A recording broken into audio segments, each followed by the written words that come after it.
সমস্ত ছাত্রছাত্রীরা তোমরা এই ভিডিওটি প্রথম থেকে শেষ পর্যন্ত খুব মনোযোগ সহকারে লক্ষ্য করো এবং ভালোভাবে ব্যাপারটিকে বুঝে নাও। তাহলে আমরা আজকে যে বিষয়টি নিয়ে আলোচনা করব, ডিউরিং এবং হোয়াইল, এই দুটি শব্দের ব্যবহার কোথায় তোমরা করবে এবং কখন করবে, কিভাবে করবে এবং কেনই বা করবে, এই দুটি শব্দের যে ডিফারেন্স এবং মানে কোনো সেন্টেন্সের ভেতরে এর যে ব্যবহার, সেটা তোমাদের আশা করি এরপরে আর বুঝে নিতে কোনো অসুবিধা থাকবে না এবং তোমরা সহজেই এই দুটোর মধ্যে পার্থক্যও করতে পারবে এবং সহজেই কিন্তু তুমি সেন্টেন্সে এর ব্যবহার করতে পারবে। তো প্রথমে যেটা জানতে হবে সেটা হচ্ছে ডিউরিং এবং হোয়াইল, এই দুটি শব্দ। এবার ডিউরিং এবং হোয়াইল আর both use to refer time, but they are interchangeable. প্রথমে মনে রাখো, এটা টাইমকে ডিনোট করে, দুটো শব্দই, কিন্তু এটা ইন্টারচেঞ্জেবল। ডিউরিংকে তোমাকে মনে রাখতে হবে অ্যাজ এ প্রিপোজিশন, আর হোয়াইল হচ্ছে একটা কনজাংশন। তাহলে ডিউরিং হচ্ছে একটা প্রিপোজিশন আর হোয়াইল হচ্ছে একটা কনজাংশন। যেমন দেখো, আমরা যদি এরকম বলি, the child behaved very well during the ceremony. আবার আমরা এরকম বলতে পারি, during the concert all telephones must be turned off. আবার দেখো, হোয়াইলের ক্ষেত্রে আমরা কী বলতে পারি, they met while they were at university, Alex called while you were out. এই শব্দগুলোর এরকম ব্যবহার তোমরা কিভাবে করবে, কিভাবে জানবে? আসো এইবার আমরা বিষয়টিকে আরেকটু ডিটেলসে বুঝে নিই এবং এর গ্রামাটিক্যাল দিকটা বিশ্লেষণ করে নিই। দেখো, ডিউরিং হচ্ছে প্রিপোজিশন বলেছি আমি, এবং এটা স্পেসিফিক কোনো পিরিয়ড বা ইভেন্টকে কিন্তু ডিনোট করে। যেমন during means through out the period or in the course of an event. অর্থাৎ ডিউরিংটিকে তোমাকে যদি মনে রাখতে হয়, তাহলে থ্রু আউট দ্য পিরিয়ড, অর্থাৎ পুরো একটা মানে একটা পিরিয়ড জুড়ে যে সময়টাকে আমরা বলতে চাইছি, আমরা ডিউরিংকে সেই হিসেবে ব্যবহার করব। অথবা in course of an event, অর্থাৎ কোনো ঘটনাটা ঘটছে, কোনো ইভেন্ট ঘটছে, তার সময়কালে যেটা হবে সেটা।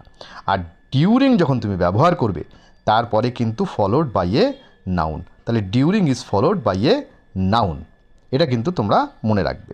যেমন দেখো, the children behaved very well during the ceremony, আমি আগে উল্লেখ করেছি। আবার দেখো, the dad fell asleep during the film. তাহলে এখানে ডিউরিংটাকে ব্যবহার করা হয়েছে একটা কোর্সকে ডিনোট করবার জন্য, একটা ডিউরিং একটা টাইমকে ডিনোট করবার জন্য। আবার তারপরে দেখো, একটা নাউনকে কিন্তু ব্যবহার করা হয়েছে। আবার দেখো, during the concert all telephones must be turned off, এটা একটা in course of an event, এটাকে ডিনোট করা হয়েছে এবং সেখানে ডিউরিংয়ের পরে দেখো কনসার্ট একটা নাউনকে ব্যবহার করা হয়েছে। আবার দেখো, the lights went out during the storm, এখানে ডিউরিং মানে ঝড় চলাকালীন, অর্থাৎ তারপরে দেখো স্টর্মটা হচ্ছে একটা নাউন, সেটাকে ডিনোট করা হয়েছে। আবার দেখো, the fire alarm went of during the presentation. আবার দেখো, এটা চলাকালীন, ইন কোর্স অফ কথাটাকে ডিনোট করা হয়েছে এবং সেখানে দ্য প্রেজেন্টেশনটা একটা নাউন, তার আগে ডিউরিং কথাটাকে ব্যবহার করা হয়েছে। During the class we studied English tenses, এটাও দেখো একটা সময় চলাকালীন কথাটা উল্লেখ করা হয়েছে এবং সেই ক্ষেত্রে প্রেজেন্টেশন একটা নাউন এবং তার আগে কিন্তু ডিউরিং শব্দটাকে ব্যবহার করা হয়েছে। During the class we studied English tenses, during the class, আবার দেখো ক্লাস চলাকালীন এবং সেই ক্ষেত্রে ডিউরিং কথাটা ক্লাসের আগে ব্যবহার করা হয়েছে, অর্থাৎ নাউনের আগে। আবার দেখো, exercises were handed out during the lessons, এবার সেখানে লেসেন একটা নাউন, তার আগে কিন্তু ডিউরিং কথাটাকে ব্যবহার করা হয়েছে। এবার চলো আমরা হোয়াইলটাকে বুঝে নিই। হোয়াইল কিন্তু ডিউরিং যেরকম একটা প্রিপোজিশন, কিন্তু হোয়াইল হচ্ছে একটা conjunction use to connect two different actions that happen at the same time in present, past আর ফিউচার। যখনই হোক না কেন, প্রেজেন্ট, পাস্ট এবং ফিউচারে যখন দুটো ঘটনা পাশাপাশি চলতে থাকবে, সেটা যে টেন্সেই ঘটুক না কেন, আমরা হোয়াইল কিন্তু ব্যবহার করতে পারবো। হোয়াইল মিনস তাহলে কী দাঁড়ালো, during the time that something happens or take place, কোনো এক সময় কোন ঘটনা ঘটেছিল সেইটাকে বোঝাবার জন্য।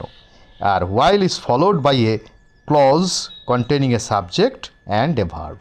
হোয়াইল যখনই আমরা ব্যবহার করব, তারপরে কিন্তু একটা ক্লজকে ব্যবহার করব এবং সেই ক্লজের ভেতরে একটা সাবজেক্ট এবং একটা ভার্ব থাকবে। তাহলে এবার ব্যাপারটা পরিষ্কার করি।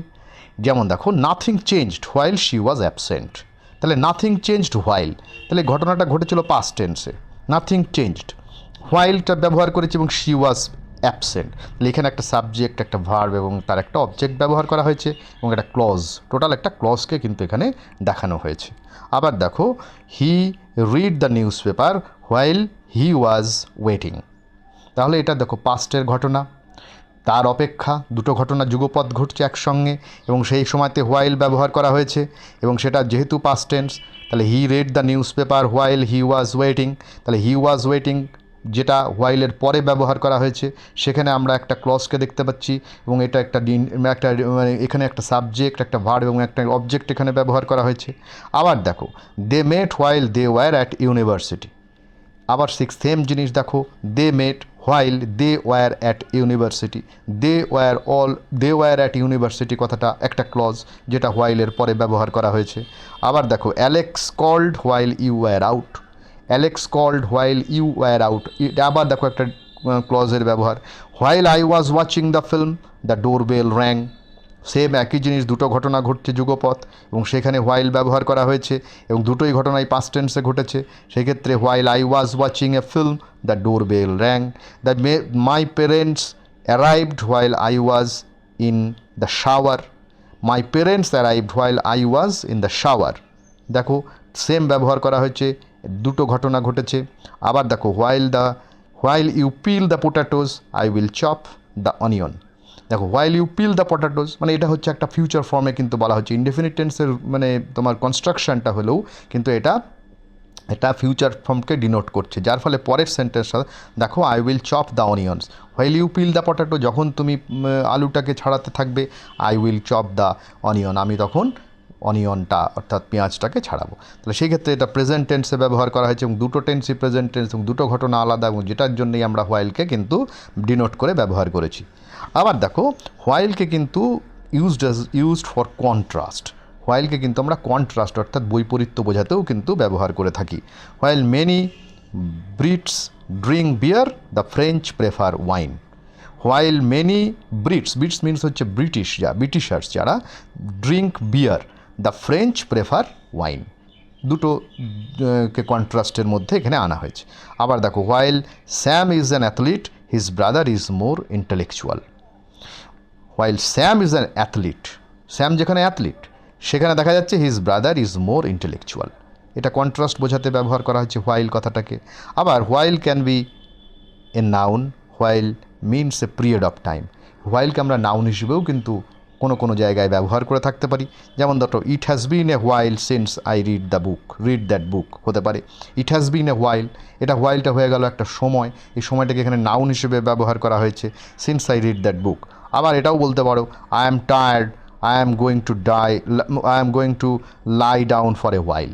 এই ফর এ হোয়াইল কথাটা তুমি যখনই ব্যবহার করবে তখনই কিন্তু এটাকে একটা নাউন ফর্মে তুমি কিন্তু ইউজ করতে পারবে। সুতরাং আমরা আজকে যেটা শিখলাম এটা খুব ইম্পর্ট্যান্ট একটা গ্রামাটিক্যাল রুল, যেখানে আমরা ডিউরিং কথাটা কোথায় ব্যবহার করব আর কোথায় হোয়াইলকে ব্যবহার করব, এই দুটোর ডিফারেন্সকে কিন্তু আমরা খুব ভালোভাবে বুঝে নেওয়ার চেষ্টা করেছি। তো আমি আশা রাখছি তোমরা প্রথম থেকে শেষ পর্যন্ত ভিডিওটিকে দেখেছো এবং প্রত্যেকটা বিষয়, প্রত্যেকটা পয়েন্ট, প্রত্যেকটা এক্সাম্পল যদি তোমরা লিখে রাখতে পারো তাহলে কিন্তু তোমরা এর পরবর্তীকালে এই হোয়াইল এবং ডিউরিং এই দুটো শব্দকে কিন্তু আর ব্যবহার করতে তোমাদের কোনো অসুবিধে হবে না। আশা রাখছি ভিডিওটি তোমাদের কাজে আসবে। এরকমভাবে